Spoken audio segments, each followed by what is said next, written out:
इतने साल हो गए यार, इतने साल बाद कोई बंदा किसी पे इल्ज़ाम लगा रहा है तो ये सोचने का विषय था। अपना सम्मान था वो तो एक झटके में चला गया। तो मैं 100% कहता हूँ, सेट पे कोई किसी की जाति नहीं बोलता। अगर ये केस सच्चा है तो ठीक है, सज़ा होनी चाहिए, और अगर सच्चा नहीं है, निर्दोष है, तो देखो किसी को सज़ा नहीं होनी चाहिए। हरियाणवी इंडस्ट्री के मशहूर अभिनेता उत्तर कुमार की रात कल डासना जेल में कटी और उसके बाद में लगातार अब 14 दिन की न्यायिक हिरासत में उत्तर कुमार है। मेरे साथ में उत्तर कुमार के सह कलाकार, साथी कलाकार राकेश प्रधान जी हैं। राकेश प्रधान जी को आपने नालायक और भी उत्तर कुमार की कौन कौन सी फिल्में प्रधान जी? मैं नालायक थी, बजरंगी थी, क्या वो उनकी विकास की बहू और महासंग्राम में भी मैं उनके फादर का रोल किया था बचपन के जी। और बहुत सारी, एक अनार दो बीमार, प्रताप की 8-10 फिल्मों में मैंने काम किया। कसक थी, बहुत अच्छी फिल्म थी। उत्तर कुमार को आप कितने सालों से जानते हैं, मतलब संपर्क में कितने सालों रहे उनके, कब से जानते हैं? करीब यही 8 साल से ज़्यादा हो गए मुझे। 8 साल से ज़्यादा? हाँ। आपने फिल्में भी की? हाँ बिल्कुल, फिल्में भी की और वैसे भी मेरा ज़्यादातर काफ़ी बार मिले भी हम जा कर गए, ऐसे ऑफिस वगैरह में बैठते थे, मिलने भी जाते थे। फिल्मों के अलावा भी ऐसे व्यवहार था जी। कैसा लगा जब आपको ये खबर मिली कि उत्तर कुमार की अरेस्टिंग हो गई और अरेस्टिंग से पहले उनकी तबीयत ख़राब हुई, वो यशोदा अस्पताल में रहे? कैसा लगा आपको? आप साथी कलाकार रहे हैं उनके। नहीं, मुझे इस बात का दुख हुआ कि भाई ये सब ऐसे कैसे हो गया, क्योंकि मैं हरियाणा में था जी। अभी वहाँ फिल्म शूट कर रहा था। एंडी छोरा फिल्म के नाम थी, हरियाणा का वहाँ का आर्टिस्ट था और उसमें मेरा फादर का रोल था उसके। तो वहाँ से फिर हम आने के बाद में ना, तब हमने एक शाम को देखा कि उसमें लिखा हुआ आ रहा है कि भाई उत्तर जी अरेस्ट हो गए। तो मैंने कि यार बड़ा अजीब सा लगा, मैंने कि यार ये सब हो गया। उससे ज़्यादा परेशानी मुझे जब हुई कि जब वो अस्पताल में और लोगों को भाई जहर दे दिया है या जहर खा लिया जो भी है, तो उसका मुझे बड़ा दुख हुआ कि यार। फिर उनकी मैंने फ़ोटो वगैरह देखी, इसमें जा करके मुझे बड़ा शौक लगा कि यार काफ़ी सीरियस है ये, ऐसा तो बहुत ख़तरनाक मूड में आ गई बात। तो जब जा कर के मुझे बहुत ही अजीब सा लगा, मैंने कि यार ये तो गलत हो रहा है।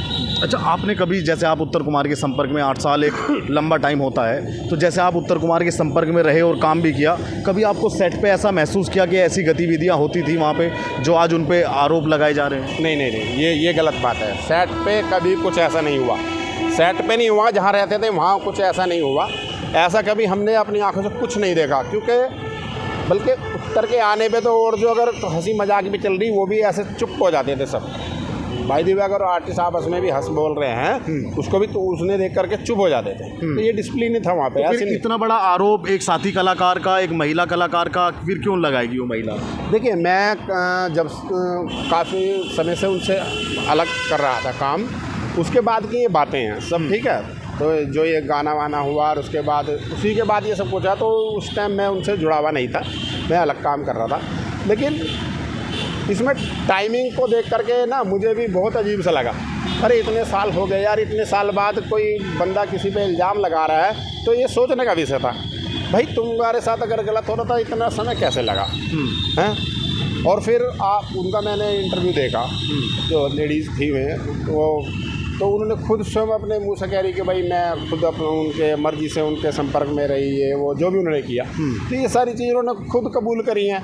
तो फिर हम कैसे दूसरे आदमी को कह सकते हैं भाई ये गलत है, जब तुम खुद ही अपने मुंह से कह रहे हो, तो उसमें हम कहने वाले कौन होते हैं? अच्छा, तो ये बताइए, आप पे अभी आप जब कोई घटना होती है तो उसकी इंडस्ट्री में हलचल होती है। अभी आपकी इंडस्ट्री में क्या हलचल है? आपके पास में कॉल्स भी आए होंगे क्योंकि आप उनके करीबी रह चुके हैं। हाँ। तो कॉल्स भी आए तो क्या इंडस्ट्री में क्या सनसनी है? हर आदमी को यही शौक लगा कि यार ऐसा हो गया। हर आदमी एक दूसरे से पूछ रहा। भाई कई लोगों ने तो मुझसे पूछा क्या सच है? मैंने कि हाँ भाई सच है, और आप लोगों के माध्यम से, क्योंकि मीडिया ही एक ऐसा वो है जिससे पता चलता रहता है कि भाई क्या हो रहा क्या नहीं हो रहा। तो मीडिया से पता चला कि हाँ भाई ऐसे हो गया, तो काफ़ी लोगों को झटका भी लगा कि यार ऐसे कैसे हो गया।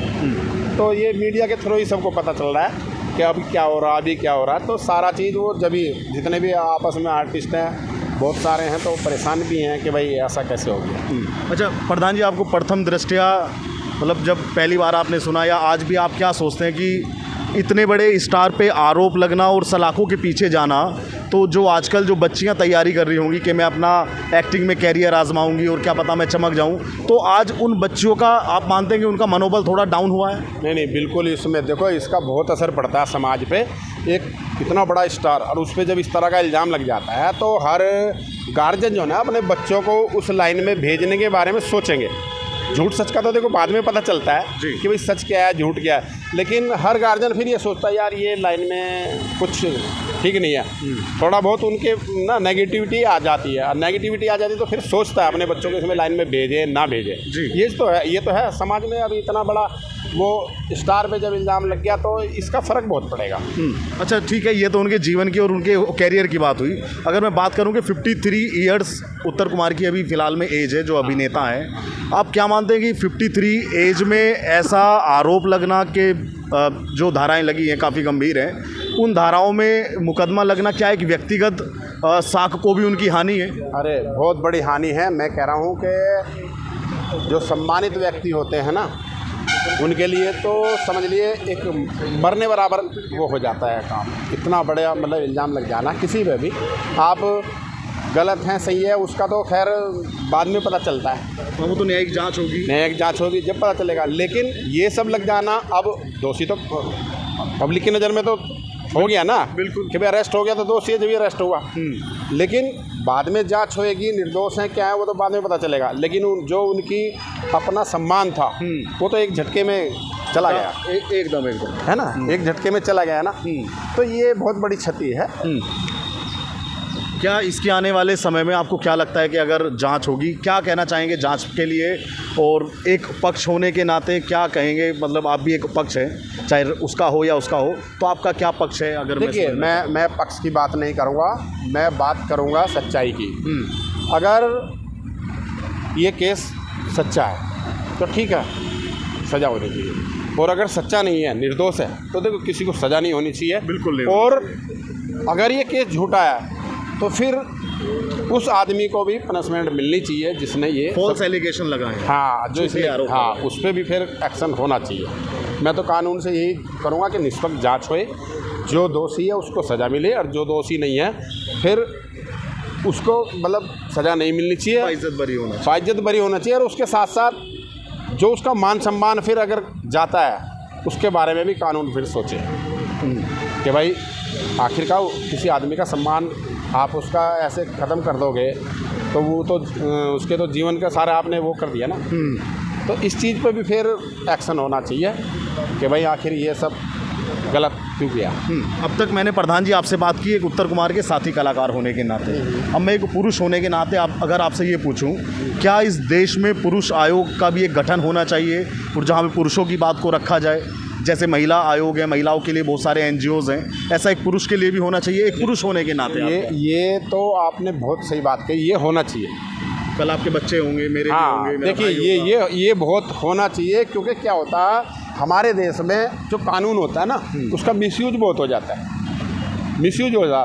तो पुरुषों के लिए ऐसा होना चाहिए। और मैं तो कहता हूँ जैसे FIR हुई थी तो इसमें FIR होने से ही उनको अरेस्ट नहीं करना चाहिए। मेरा अपना व्यक्तिगत है, मैं कानून का जानकार नहीं हूँ जी। पहले अच्छी तरह से जांच होए और जांच होने पे एक्शन होना चाहिए। तो पुरुषों के लिए ऐसा कानून होना चाहिए, अगर किसी पे कोई इल्ज़ाम लगता है तो पहले उसका इन्वेस्टिगेशन अच्छे से होए, और अगर लगे कि हाँ भाई साक्ष्य हैं तब एक्शन होना चाहिए। तो पुरुषों के लिए ये होना भी ज़रूरी है, क्योंकि महिलाओं के लिए तो बना दिया। अब महिला कुछ भी बोलेगी, सपोज करो, तो उसको सिंपैथी भी एक समाज की मिल जाती है कि भाई महिला, और तो उसकी जांच वाँच होएगी नहीं और एक्शन हो जाता है। तो इस तरह से पुरुषों के लिए भी एक ऐसा होना चाहिए कि उसमें थोड़ा समय मिले उसको भी अपनी वो करने का, और उसकी जांच होए ठीक से और फिर एक्शन होए। गलत है तो एक्शन होए, नहीं है तो फिर दोनों से इंक्वायरी हुई दोनों की कि भाई ऐसा क्यों। तो ऐसा होना ज़रूरी है पुरुषों के लिए, क्योंकि आने वाली जनरेशन जो है ये सब और भी ओपन होती जाएगी। अभी आजकल देखते हैं लड़के ओपन माइंड होते हैं, लड़कियां ओपन माइंड होती है, अभी तो खुले घूमते हैं। तो कल को किसी के भी साथ में ये सब रहे और फिर 6 साल बाद केस कर दो, केस तो अगर इस तरह के होएंगे तो पुरुष के लिए तो कुछ वो ही नहीं बचा। कोई रास्ता ही नहीं छोड़ा। रास्ता नहीं। तो इसमें भी एक बनना चाहिए कि भाई पुरुषों के लिए भी एक कानून ऐसा हो, जैसे महिला आयोग तो एक आयोग पुरुष आयोग भी होना चाहिए जिसमें दोनों की सुनवाई होए और दोनों पार्टियां बराबर आमने सामने हो और उन दोनों अपनी बहस करें कि भाई हाँ गलत सही क्या है, तो ऐसा होना चाहिए। जी अच्छा प्रधान जी, मैं एक्टिंग की क्लास में जाने का मुझे 2 से 4 बार अवसर मिला जीवन में, तो मैंने वहाँ पे देखा कि वो अपनी जो व्यक्तिगत काम है, आवाज़ पे काम करना, अपने उस पे काम करना, वो तो करते ही है, लेकिन वहाँ पे सबसे पहली जो बात सिखाई जाती है ये कि आपकी जाति कोई नहीं है, आपकी जाति सिर्फ एक्टर है। तो एक जाति का बड़ा आरोप उत्तर कुमार पे लगा है कि मुझे अब शब्द जाति के तौर पर बोले गए। यार देखिए, एक बात की हकीकत क्या होती है, आप एक कलाकार होने के नाते? ये तो मैं 100% कहता हूँ, सेट पे कोई किसी की जाति नहीं बोलता। ये मैं 100% ये उत्तर के सेट की बात नहीं कह रहा हूँ, किसी के सेट पे चले जाओ आप, कभी देखना शूट हो रहा हो, किसी की जाति से कोई किसी को नहीं बुलाता, किसी को। वहाँ आपको पता ही नहीं चलेगा ये किस जाति का बंदा है। वहाँ जातिवाद नहीं चलता, वहाँ एक दूसरे को नाम से बुला लेते हैं या जिसको टाइटल मिल जाए। जैसे मैं हूँ, मेरे को लोग प्रधान जी बोलते हैं, बस और कुछ नहीं। मेरा नाम तक, हाँ मेरा नाम तक नहीं लेते लोग भाग, कैरेक्टर पोप, हाँ जो हिट हो जाता। मेरे को तो, मैं तो समझता हूँ आधों को मेरा नाम भी नहीं पता कि मेरा नाम राकेश है, सब प्रधान जी बोलते हैं। तो वहाँ पे जातिवादी, ये तो गलत बात है बिल्कुल। वहाँ जाति का कोई नाम ही नहीं आता, कहने वाली बात है, फालतू की बात है। वहाँ ये नहीं पता चलता है किस जाति का, वहाँ ये नहीं पता। तो ये तो कहना बेकार है वहाँ सेट में जातिवादी नहीं, बिल्कुल नहीं। ये मैं एकदम 100% हाँ कह सकता हूँ, वहाँ जातिवाद नहीं चलता। वहाँ आपस में सब भाई भाई होते हैं और यहाँ तक कि सारे कभी कभी तो एक थाली में 4-4, 6-6 आदमी खाते हैं। वहाँ जाति नहीं चलती, तो ये सच्चाई है। धन्यवाद।